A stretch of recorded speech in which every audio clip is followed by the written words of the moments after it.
So the plots and storylines have been set over the past couple of episodes, and it can only get crazy from here on. The last episode finished with Zeke being questioned by Detective Whitman, Kane manipulating Braden, Tariq having Braden sign the President of Course Correct papers, and Saxe finding a way for Lorenzo to be released from prison.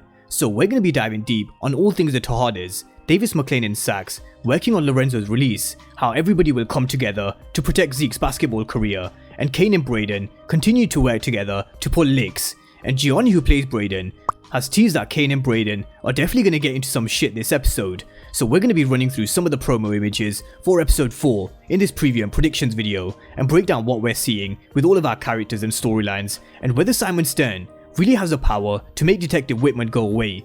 But of course, if you're new to the channel and you haven't done so already, then remember to smash the subscribe button if you want to see everything Power Book 2 Ghost and Power Universe related. But let's start with the synopsis for episode 4, which is titled Getting These Ends, and the synopsis reads: Davis questions Tariq's client referrals, Kane finds Braden eager to prove himself and gives him the chance to make some real money, and Zeke needs everyone's help to assure his basketball future is protected. So let's break down this synopsis and start with Davis Maclean questioning Tariq's client referrals, because there's been 2 referrals so far that we've seen. The first was Zeke when he was being questioned by Detective Whitman in episode 3, and Davis told him to leave from around the back because the press had got a hold of the news that he was being questioned and there was a flood of reporters at the front of the precinct. Maclean handled the press because that's what he does, he loves the limelight. But the second client referral was Lorenzo, when Diana asked if there was anything they could do to get Lorenzo out of prison, and Maclean isn't someone normally who questions taking on clients, because all he cares about is money, and definitely winning as well,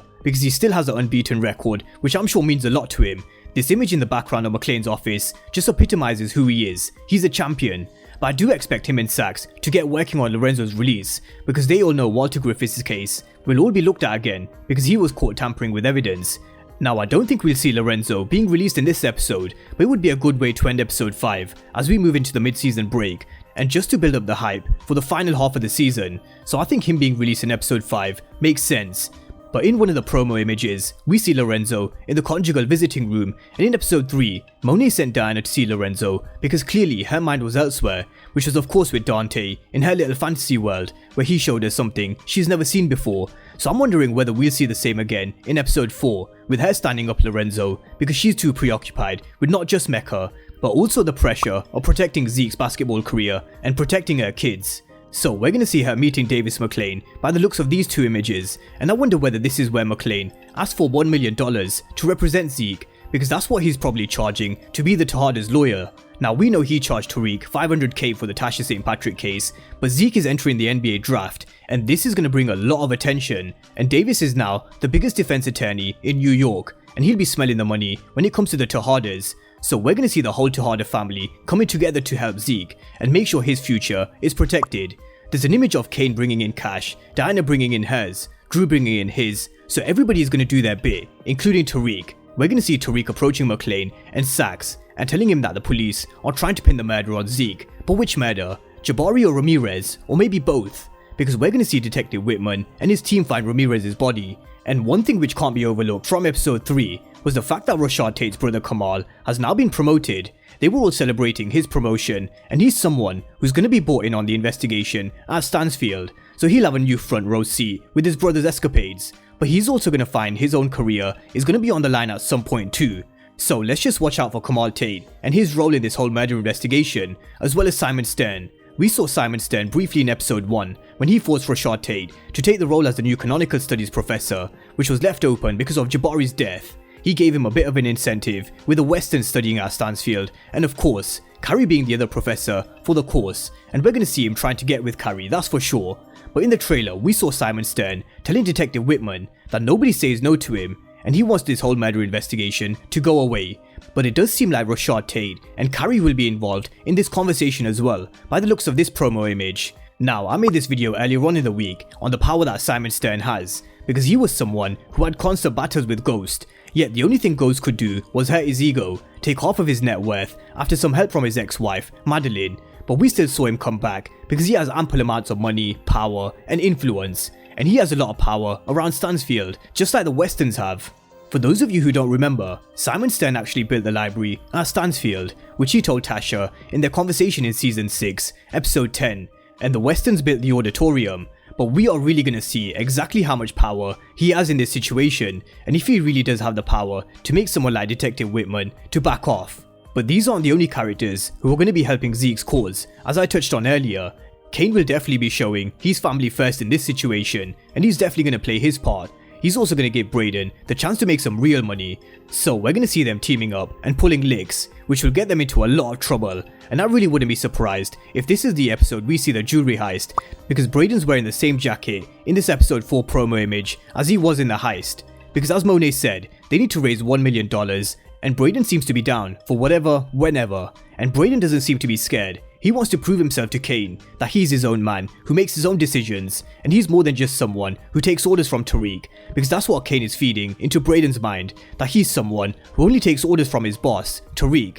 So I think we're going to see Brayden eager to prove himself, and a bit too eager if you ask me, because he may be a Western, which gives him power around Stansfield, but this is the streets, the rules are different, but because he's a Western, his family may be able to get him out of trouble with the law.